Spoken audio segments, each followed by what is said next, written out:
أعوذ بالله من الشيطان الرجيم. والله خلقكم ثم يتوفاكم ومنكم من يرد إلى أرذل العمر لكي لا يعلم بعد علم شيئا. إن الله عليم قدير. والله فضل بعضكم على بعض في الرزق، فما الذين فضلوا براد رزقهم على ما ملكت أيمانهم فهم فيه سواء، أفبنعمة الله يجحدون. والله جعل لكم من أنفسكم أزواجا وجعل لكم من أزواجكم بنين وحفدة ورزقكم من الطيبات، أفبالباطل يؤمنون وبنعمة الله هم يكفرون. بسم الله الرحمن الرحيم. الحمد لله والصلاة والسلام على رسول الله وعلى آله وصحبه ومن والاه. قال الإمام البغوي رحمه الله تعالى: قوله تعالى: والله خلقكم ثم يتوفاكم صبيانا أو شبانا أو كهولا، ومنكم من يرد إلى أرذل العمر أردئه. قال مقاتل: يعني الهرم. قال قتادة: أرذل العمر 90 سنة.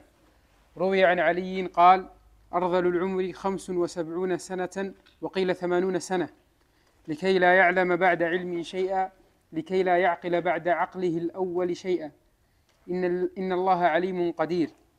أنبأنا عبد الواحد المليحي حدثنا أحمد بن عبد الله النعيمي حدثنا محمد بن يوسف حدثنا محمد بن يوسف حدثنا محمد بن إسماعيل حدثنا موسى بن إسماعيل حدثنا هارون بن موسى حدثنا أبو عبد الله الأعور عن شعيب عن أنس بن مالك أن رسول الله صلى الله عليه وسلم كان يدعو: أعوذ بك من البخل والكسل وأرذل العمر وعذاب القبر وفتنة الدجال وفتنة المحيا والممات. والله فضل بعضكم على بعض في الرزق، بسط على واحد وضيق على الآخر، وقلل وكثر. فما الذين فضلوا براد رزقهم على ما ملكت أيمانهم من العبيد فهم فيه سواء، أي حتى يستووا هم وعبيدهم في ذلك. يقول الله تعالى: لا يرضون أن يكونوا هم ومماليكهم فيما رزقهم سواء، وقد جعلوا عبيدي شركائي في ملكي وسلطاني، يلزم به الحجة على المشركين. قال قتادة: هذا مثل ضربه الله عز وجل، فهل منكم أحد يشركه مملوكه في زوجته وفراشه وماله؟ أفتعدلون بالله خلقه وعباده؟ أفبنعمة الله يجحدون بالإشراك به. وقرأ أبو بكر بالتاء لقوله: والله فضل بعضكم على بعض في الرزق، والآخرون بالياء لقوله فهم فيه سواء. قوله تعالى: والله جعل لكم من أنفسكم أزواجا، يعني النساء، خلق من آدم زوجته حواء، وقيل من أنفسكم أي من جنسكم أزواجا، وجعل لكم من أزواجكم بنين وحفدة. قال ابن مسعود والنخعي: الحفدة أختان الرجل على بناته. وعن ابن مسعود أيضا أنهم الأصهار، فيكون معنى الآية على هذا القول: وجعل لكم من أزواجكم بنين وبنات تزوجونهم فيحصل بسببهم الأختان والأصهار. وقال عكرمة والحسن والضحاك: هم الخدم. قال مجاهد: هم الأعوان، من أعانك فقد حفدك. وقال عطاء: هم ولد الرجل الذين يعينونه ويخدمونه. وقال قتادة: مهنة يمتهنونكم ويخدمونكم من أولادكم. قال الكلبي ومقاتل: البنين الصغار، والحفدة كبار الأولاد الذين يعينونه على عمله. وروى مجاهد وسعيد بن جبير عن ابن عباس أنهم ولد الولد. وروى العوفي عنه أنهم بنو امرأة الرجل ليسوا منه. ورزقكم من الطيبات من النعم والحلال، أفبالباطل يعني الأصنام يؤمنون وبنعمة الله هم يكفرون، يعني التوحيد والإسلام. وقيل الباطل الشيطان. أمرهم بتحريم البحيرة والسائبة، وبنعمة الله أي بما أحل الله لهم يكفرون يجحدون تحليله.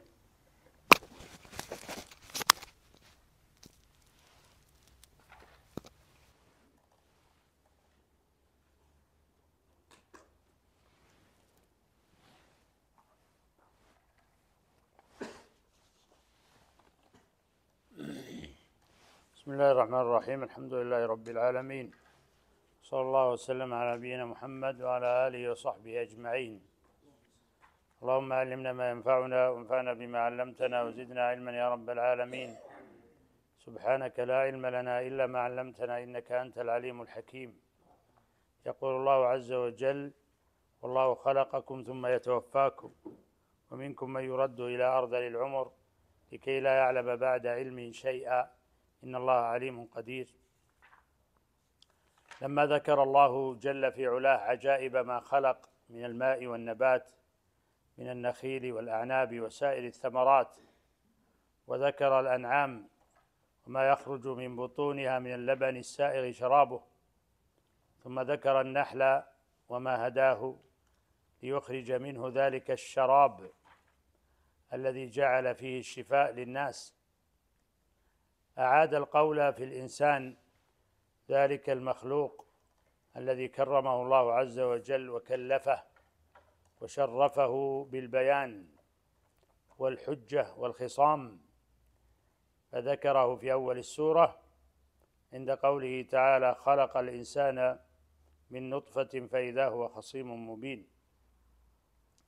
وفي هذه الآية يذكر الله حقيقة عظيمة تتعلق بخلق الإنسان وحياته على هذه البسيطة، وبيان ضعفه الشديد الملازم له بدءا ونهاية. والله خلقكم ثم يتوفاكم ومنكم من يرد إلى أرذل العمر لكي لا يعلم بعد علم شيئا إن الله عليم قدير. والله خلقكم أي ولم تكونوا شيئا، أوجدكم من العدم، ثم يتوفاكم عند انقضاء أجالكم، ومنكم من يرد إلى أرذل العمر. من هنا تبعيضية، وأرذل العمر رديئه بالنسبة للصحة والقوة والنشاط. يقال رذل يرذل رذالة، والأرذل والرذالة أردأ الشيء وأوضعه. ومنه قوله تعالى: إلا الذين هم أراذلنا، وقوله: واتبعك الأرذلون. قال مقاتل بن سليمان: ومنكم من يرد إلى أرذل العمر، يعني الهرم. واختلف المفسرون في من الذي يرد إلى أرذل العمر، هل هو الكافر دون المسلم أو كلاهما؟ فقال بعضهم: ليس هذا في المسلمين، المسلم لا يزداد في طول العمر والبقاء إلا كرامة عند الله وعقلا ومعرفة. وقيل بل كلاهما يرد، المسلم والكافر على حد سواء، وهو الأرجح، لأن هذه سنة الله في خلقه جميعا، مسلمهم وكافرهم. لكن من حمل القرآن والعلم فقليل أن يخرف، كما روي عن طاووس بن كيسان قال: إن العالم لا يخرف، لا يصيبه الخرف. وعن عكرمة مولى ابن عباس قال: من قرأ القرآن لم يرد إلى أرذل العمر. وعن عبد الملك بن عمير من طريق الحكم بن هشام الثقفي قال: كان يقال إن أبقى الناس عقولا قراء القرآن، يعني الذين يحفظون القرآن، كما قيل أن الذي يحفظ القرآن لا يصيبه الخرف.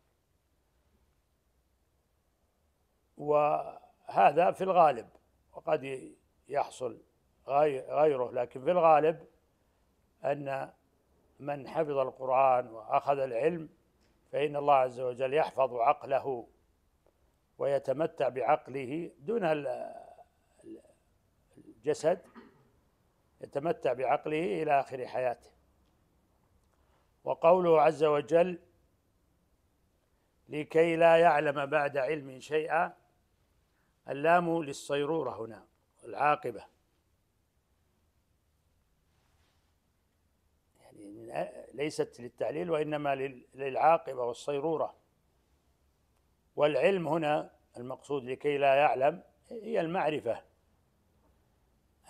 بالشيء وعدم النسيان، تتعرف على الشيء فلا تنساه، هذا هو المقصود بالعلم. وكما يعني أن من أصابه الضعف والخرف في عقله فإنه ينسى، حتى يعني ينسى من حوله أو ينسى الشيء القريب، حتى يقول لك من هذا فتقول له اسمه ثم يعود عليك بعد قليل بالسؤال. هذا هو النسيان وعدم العلم الذي ذكره الله عز وجل في هذه الآية، لكي لا يعلم بعد علمه شيئا، يعني يذهب هذا العقل وهذا الذاكرة تضعف قليلا قليلا حتى يصيبه الخرف ويكون في أرذل العمر، وهذا غاية ضعف الذاكرة التي ينشأ منها الخرف. وقوله عز وجل والله خلقكم ثم يتوفاكم مشعر بسرعة انقضاء عمر الإنسان، خلقكم ثم يتوفاكم، فذكر الخلق ثم بعد الوفاة، كما في قوله تعالى في سورة المؤمنون ولقد خلقنا الإنسان من سلالة من طين ثم جعلناه نطفة في قرار مكين ثم خلقنا النطفة علقة فخلقنا العلقة مضغة فخلقنا المضغة عظاما فكسونا العظام لحما ثم أنشأناه خلقا آخر فتبارك الله أحسن الخالقين. ثم قال بعدها ثم إنكم بعد ذلك لميتون، يعني خلقوا ثم ماتوا سريعا. هذا مشعر بسرعة العمر وانقضائه. هذه الآية وآية المؤمنون كلها تدل على ذلك، خلقكم ثم يتوفاكم، والله خلقكم ثم يتوفاكم. ثم بعد قال فتبارك الله أحسن الخالقين، قال ثم إنكم بعد ذلك لميتون. فما أسرع انقضاء العمر وتصرم الأيام والليالي فيه. وقد ذكر الله عز وجل مراحل عمر الإنسان في آيات أخر، كقوله تعالى في سورة الحج ومنكم من يتوفى ومنكم من يرد إلى أرذل العمر لكي لا يعلم من بعد علم شيئا، يعني يذهب علمه وتذهب ذاكرته فينسى كثيرا حتى ينسى من حوله وينسى ما حصل له، وهذا من ضعف الإنسان. وقوله عز وجل أيضا في سورة الروم الله الذي خلقكم من ضعف ثم جعل من بعد ضعف قوة ثم جعل من بعد قوة ضعفا وشيبة يخلق ما يشاء وهو العليم القدير. وقال جل وعلا في سورة المؤمن غافر الله الذي خلقكم من تراب ثم من نطفة ثم من علقة ثم لتبلغوا أشدكم ومنكم من يتوفى من قبل ولتبلغوا أجلا مسمى ولعلكم تعقلون. فهذه مراحل يمر فيها الإنسان، لا بد أن يمر فيها الإنسان. والعلماء ذكروا أن الإنسان يمر ب4 مراحل عمرية، أولها سن النشوء والنماء، وهو من أول العمر إلى بلوغ 33 سنة، وهو غاية سن الشباب وبلوغ القوة. والثاني سن الوقوف، يعني يكتمل القوة والنشاط وتكتمل الجسم، وهو من 33 إلى 40، وهو غاية القوة وكمال العقل. يتم العقل في هذا السن، في سن 40. لذلك قال الله عز وجل: حتى إذا بلغ أشده وبلغ 40 سنة. ذكر العلماء أن الأنبياء عليهم الصلاة والسلام يبعثون بعد 40، بعد اكتمال العقل، ولا يبعث نبي قبل ذلك. ثم الثالث من مراحل العمر الانحطاط، سن الانحطاط، وهو قليل، وهو سن الكهولة ويسمى كهل، وهو من 40 إلى 60. وهذه المرتبة تسرع بالإنسان إلى النقص، لكن هذا النقص لا يظهر جليا، بل يظهر قليلا قليلا. ثم الرابعة من مراحل عمره سن الانحطاط الكبير والتحول والشيخوخة، وهو من 60 إلى آخر العمر، وفيها يتبين النقص ويكون الهرم والخرف. وهذه المرحلة هي التي يرد فيها الإنسان إلى أرذل العمر.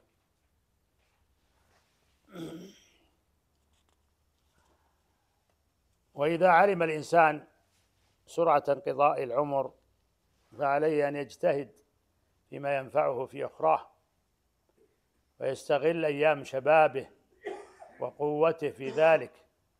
وقد أرشد الرسول صلى الله عليه وسلم إلى اغتنام أوقات العمر والشباب والصحة، فقال: اغتنم 5 قبل 5، شبابك قبل هرمك، وصحتك قبل سقمك، وغناك قبل فقرك، وفراغك قبل شغلك، وحياتك قبل موتك. فيا معشر الشباب، اجتهدوا في استغلال هذه المرحلة، مرحلة الشباب. فإذا كان عمر الإنسان كله قصير فشبابه أقصر وأقصر. ثم لتعلموا أن أعظم ما يستغل الشباب شبابه فيه هو تحصيل العلم النافع الذي يزيده من الله قربا، وينتفع به هو وينفع به الناس.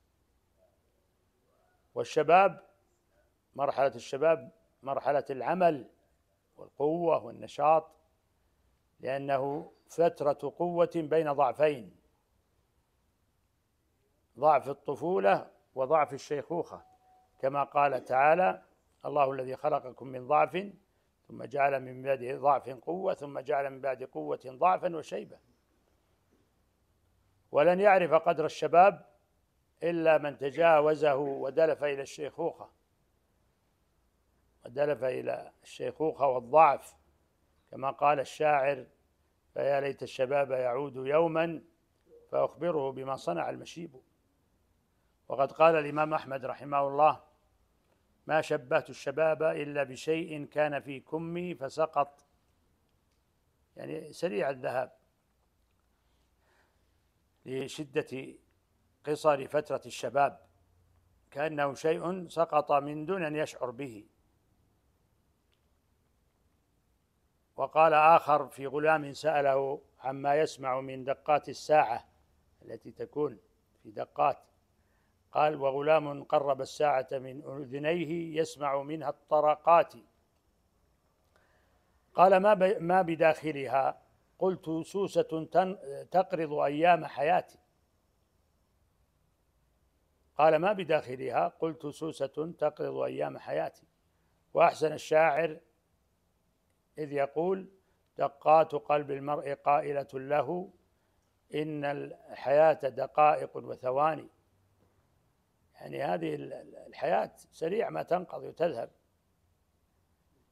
دقات قلب المرء قائلة له إن الحياة دقائق وثواني، فارفع لنفسك بعد موتك ذكرها، الذكر للإنسان عمر ثاني.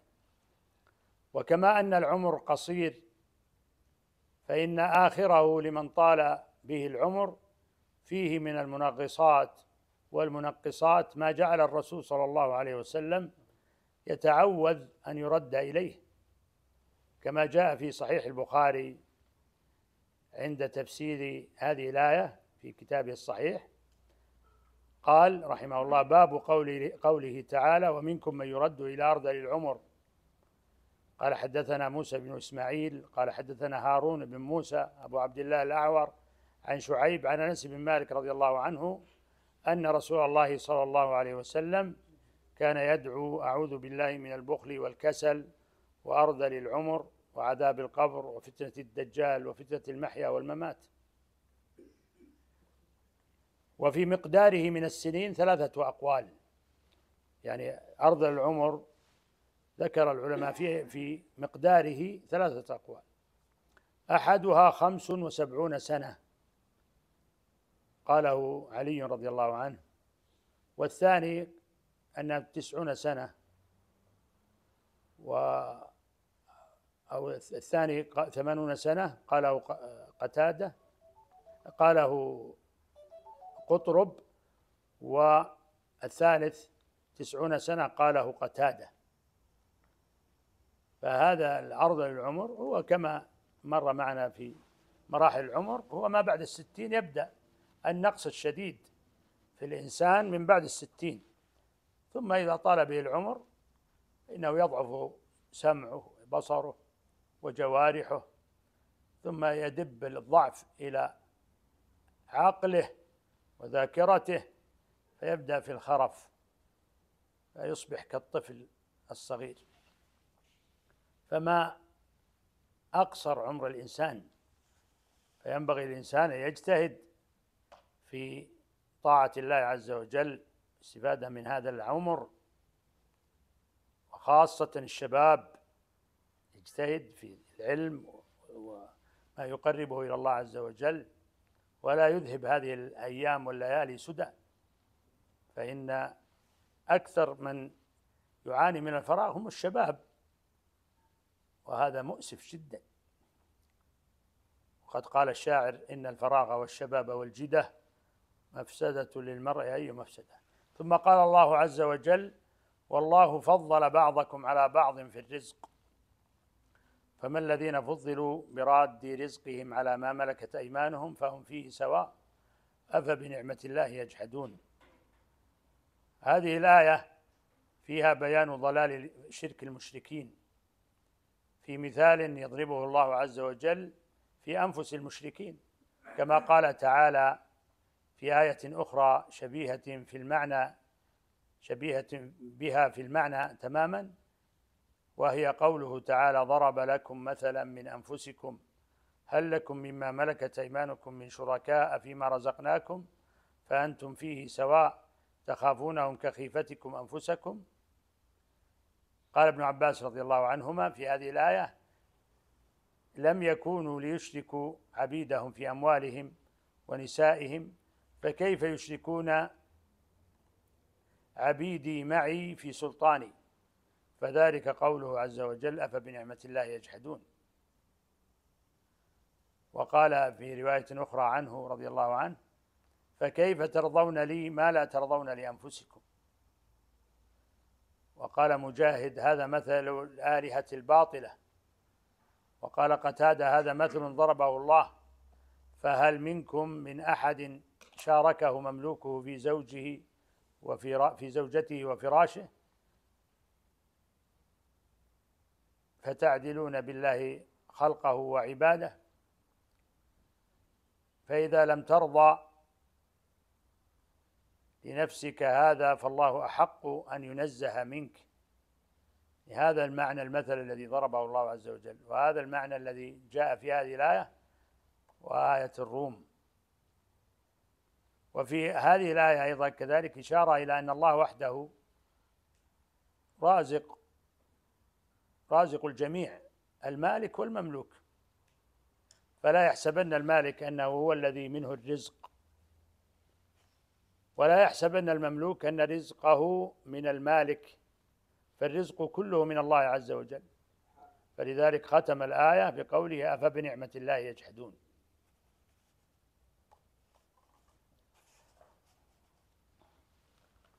والنعمة إذا نسبت إلى غير موليها وموجدها المتفضل بها فهو جحود وكفر بها، والله عز وجل هو المنعم سبحانه. كما أن في هذه الآية إشارة إلى ما اقتضته حكمة الرب سبحانه وتعالى من تفاوت العباد في الأرزاق تفاوتا كبيرا، أشار الله عز وجل إليه في آية أخرى في قوله: أهم يقسمون رحمة ربك نحن قسمنا بينهم معيشتهم في الحياة الدنيا ورفعنا بعضهم فوق بعض درجات يتخذ بعضهم بعضا سخريا ورحمة ربك خير مما يجمعون. ففيها إشارة إلى الحكمة من هذا التفاوت ليتمكن الناس من نفع بعضهم البعض في السخرة والعمل، إذ لو كانوا على درجة واحدة في الرزق لما حصل هذا التسخير. لو كلهم على درجة واحدة من الرزق والغنى ما حصل هذا التسخير ولا تعطلت المنافع والمصانع، فلله الحكمة البالغة والحجة الدامغة. فهذا التفاوت له حكمة عظيمة. وقد استدل العلامة محمد الأمين الشنقيطي رحمه الله في تفسيره والبيان بهذه الآية على إبطال مذهب الاشتراكية، فقال رحمه الله: وهذه الآية الكريمة نص صريح في إبطال مذهب الاشتراكية القائل بأنه لا يكون أحد أفضل من أحد في الرزق. هذا مبدأ الاشتراكية. ولله في تفضيل بعضهم على بعض في الرزق حكمة. قال تعالى: نحن قسمنا بينهم معيشتهم في الحياة الدنيا ورفعنا بعضهم فوق بعض درجات ليتخذ بعضهم بعضا سخريا. وقال تعالى: الله يبسط الرزق لمن يشاء ويقدر، فلله الحكمة في ذلك. ثم قال تعالى: والله جعل لكم من أنفسكم أزواجا وجعل لكم من أزواجكم بنين وحفدة ورزقكم من الطيبات أفبالباطل يؤمنون وبنعمة الله هم يكفرون. في هذه الآية الكريمة يمتن الله تعالى على عباده بمنن عظيمة، وهي نعمة الأزواج والولد وولد الولد. وقد امتن الله عز وجل بنعمة الأزواج في آيات أخرى، كما في قوله تعالى: ومن آياته أن خلق لكم من أنفسكم أزواجا لتسكنوا إليها وجعل بينكم مودة ورحمة إن في ذلك لآيات لقوم يتفكرون. فقوله من أنفسكم في هذه الآية نحل، وفي الروم ومن آياته أن خلق لكم من أنفسكم أزواجا. لأنفسكم ذكرت في الآيتين، له دلالة هذا النص على الأنفس، أنفسكم، له دلالة عظيمة أن الأزواج من جنس وشكل واحد، ولو كان مختلفين لما حصلت المودة والرحمة بينهما. لذا الله سبحانه خلق آدم وخلق منه زوجته حواء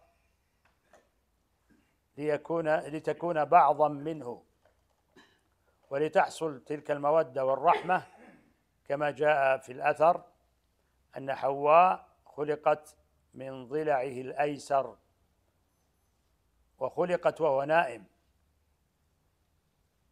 فلما قام ورآها أنس بها، أعجبته وأنس بها وأنست به.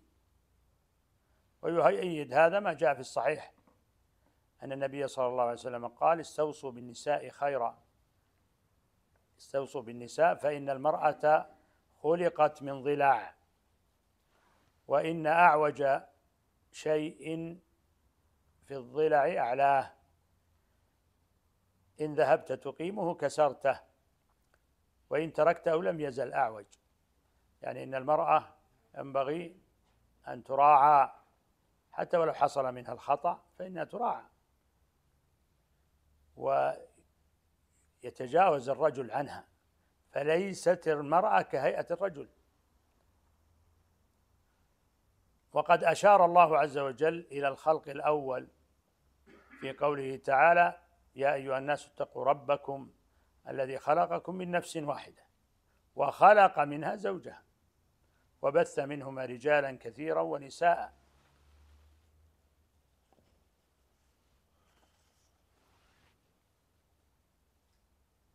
ثم ذكر الله عز وجل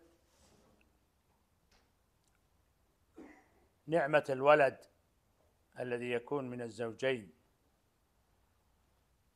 فقال جل وعلا: وجعل لكم من أزواجكم بنين وحفدة. فهذه منة أخرى من الله عز وجل بالبنين والحفدة. والذي يظهر والله أعلم أن المقصود بالبنين هنا الذكور،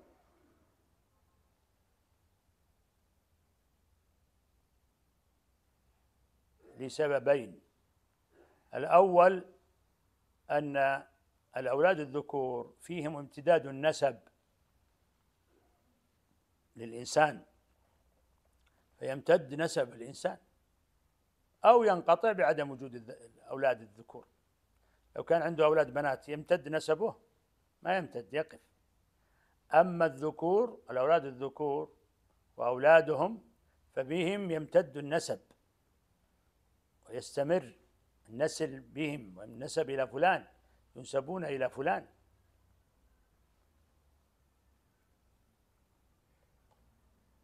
فالامتنان بهذا عظيم.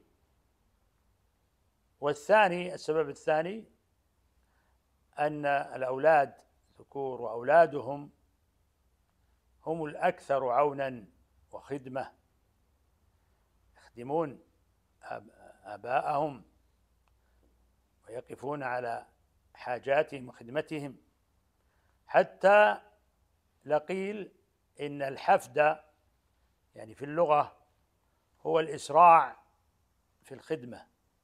اللغة كما سبق معنا مرارا في هذا الدرس أن القرآن نزل في لغة العرب، فينبغي أن نرجع إلى اللغة ونأخذ كما ذكر عن عمر رضي الله عنه وابن عباس، بأن إذا استشكل علينا شيء من القرآن نرجع إلى ديوان العرب الشعر. فالحفد هنا يعني عند العرب هو الإسراع في الخدمة، فيقول أهل اللغة: حفد يحفد حفدا وحفودا، إذا أسرع في الخدمة والطاعة. وفي الدعاء المعروف أثر: وإليك نسعى ونحفد. وقال الشاعر: حفد الولائد حولهن وأسلمت بأكفهن أزمة الأجمال. حفد الولائد حولهن وأسلمت بأكفهن أزمة الأجمال، أي أسرعت الولائد للخدمة. والولائد جمع وليدة، وهي الخادمة، الأمة الرقيقة الخادمة. فسمي الحفيد حفيدا لهذا المعنى وارتباط المعنى بالخدمة، لأنهم يكونون في خدمة آبائهم وآباء آبائهم. وقد روي عن عبد الرزاق عن معمر عن الحكم بن أبان عن عكرمة أنه قال: الحفدة من خدمك من ولدك وولد ولدك. وقال الضحاك: إنما كانت العرب يخدمها بنوها. قال الضحاك: إنما كانت العرب يخدمها بنوها. وهذا من مآثر العرب ومن الآداب التي يؤدب بها العرب أبناءهم، والأبناء يؤدبون أبناءهم. فيقومون على خدمة الآباء خدمة عظيمة. هذا من مآثر العرب، مما عرف عن العرب، وإن ضعف للأسف في هذه الأعصر المتأخرة، حتى لا ترى الشيخ الكبير كبير السن يخدمه الآفاقيون الذين يأتون من بلاد بعيدة فيخدمون الشيخ الكبير أو يخدمون المرأة فأما أبناؤهم فلا يخدمونهم. هذا من الخلل الذي حصل أولا في البر، ثم إن العرب كان يعني ما سمي الحفيد حفيدا إلا لأنه يخدم آباءه ما بين أبيه القريب وجده اللي هو أبو أبيه. ولا يأتي معترض فيقول إن العرب ليس عندهم خدم أو خادم كحالنا اليوم، بل من العرب من عنده من الرقيق والخدم أضعاف أضعاف ما عند الناس اليوم. لكن مما يعاب عند العرب أن يتولى خدمة الرجل غير بنيه وبنيهم، غير بنيه وبنيهم. وقد ذكر في الحفدة أقوال غير أبناء البنين وكلها ضعيفة، وأضعفها القول بأنهم الأصهار. وقد أشار الله عز وجل إلى المصاهرة في آيات أخرى في الفرقان في قوله تعالى: وهو الذي خلق من الماء بشرا فجعله نسبا وصهرا. فالنسب هم نسب الإنسان من صلبه وإليه ينسب، والصهر هم الأولاد البنات وهم ينسبون إلى آبائهم، وقد يكون آباؤهم من الأبعدين كما قال الشاعر: بنونا بنو أبنائنا وبناتنا بنوهن أبناء الرجال الأباعد.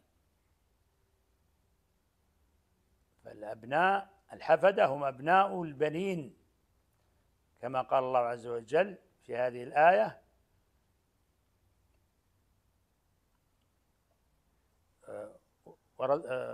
ايش الآية؟ جعل لكم